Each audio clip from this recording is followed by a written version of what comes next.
Juggernaut. I can't imagine why.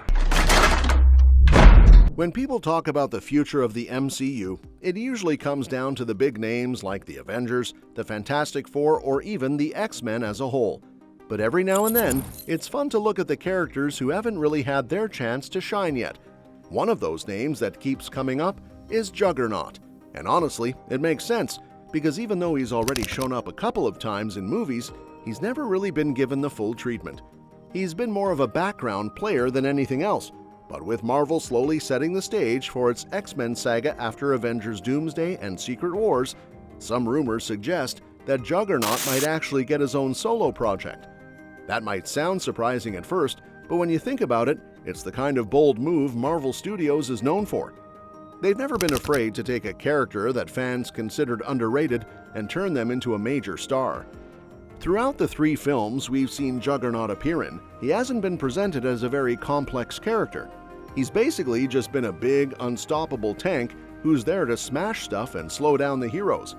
He did have some fun action moments, like chasing Kitty Pryde in The Last Stand or that brutal fight with Colossus in Deadpool 2, but that was about it.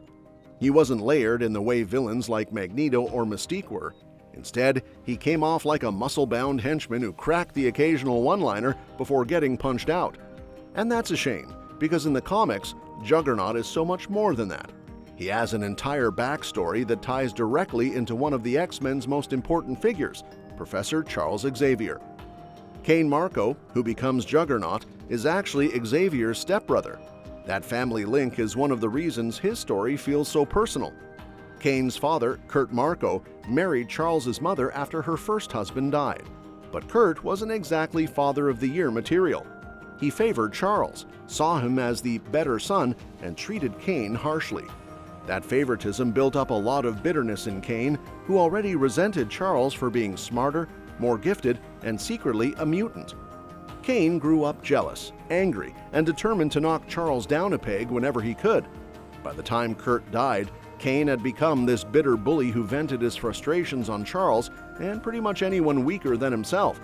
When he overheard Kurt's final words confirming Charles was special, that anger only grew. He hated his stepbrother more than ever. That's what makes Juggernaut's feud with Professor X so interesting in the comics. It's not just about heroes and villains clashing, it's about family resentment, old wounds, and the kind of deep-rooted anger that doesn't go away. In a lot of ways, it mirrors the rivalry between Wolverine and Sabretooth, which is why fans connect to it. Unfortunately, the Fox X-Men films never really explored any of that. They didn't even acknowledge Juggernaut and Xavier's relationship until Deadpool 2, when Juggernaut casually mentioned having a brother in a wheelchair. And that was more of a joke than anything else. Instead, Fox gave that sibling rivalry angle to Mystique in First Class, making her Charles's foster sister. That was an interesting twist, but it meant Juggernaut lost one of the defining parts of his character. If Marvel brings him back in the MCU, they could fix that by leaning into his family drama with Xavier and finally exploring his emotional motivations instead of just making him the unstoppable muscle. Another key thing that makes Juggernaut stand out in the comics is that he's not actually a mutant. Most people assume he is because of his connection to the X-Men, but his powers actually come from magic. That's a pretty big difference. Cain and Charles ended up in the army together during the Korean War, but Cain's cowardice got the better of him. He deserted, ran off into the jungle, and stumbled into this ancient temple dedicated to Cyttorak, a mystical deity. Inside, he found the Crimson Gem of Cyttorak, which granted him unbelievable strength and durability, essentially turning him into the Juggernaut. The temple collapsed on him, and Charles thought he died, but the gem's power kept him alive. When Cain eventually broke free, he came back angrier and more powerful than ever, ready to make Charles pay. That origin story gives him a unique edge compared to the other villains the X-Men usually fight. But in the movies we've seen so far, Juggernaut was just a mutant criminal with no magical ties. He was in prison, Magneto busted him out, and he ended up tagging along with the Brotherhood because they needed some muscle. It was a simple way to include him, but it also stripped away a lot of what makes him special. To be fair, at the time, it probably seemed like too much to suddenly throw in magic gemstones and ancient deities, but the MCU is a totally different playground.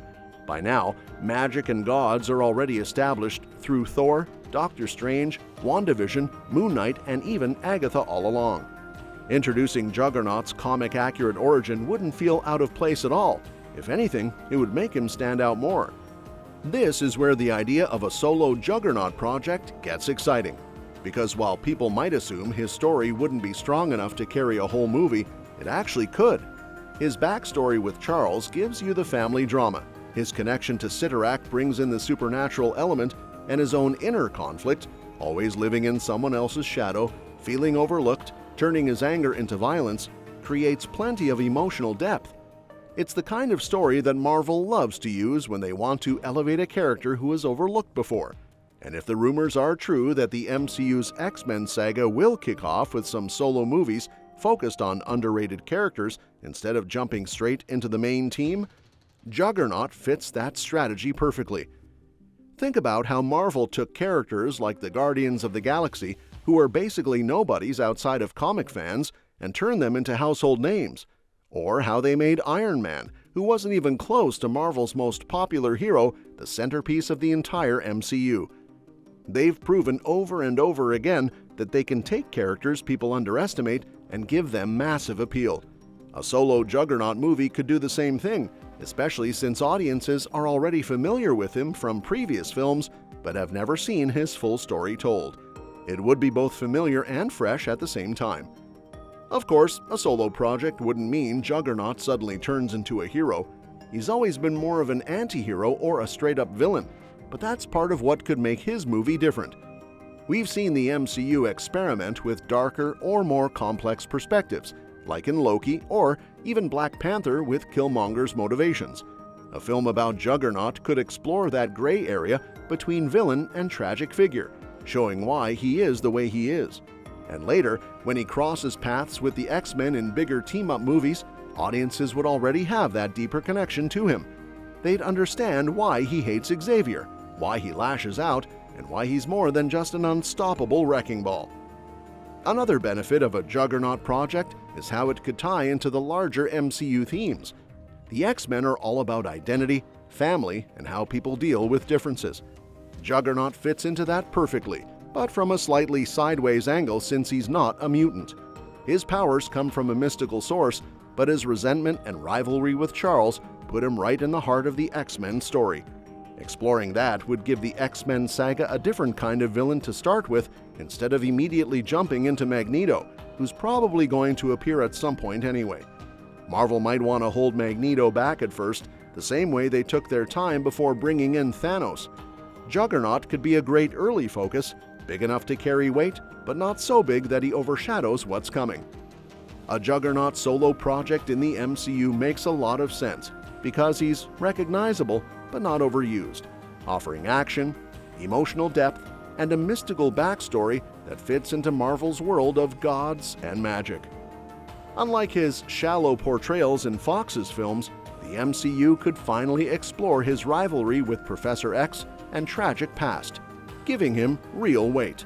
With rumors of solo projects for underrated characters, Juggernaut feels like a strong contender.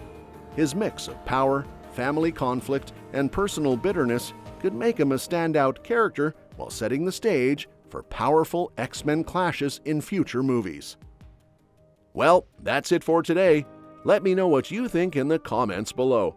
And don't forget to subscribe because we'll be covering more updates on this soon and other exciting upcoming movies and series. We'll see you next time.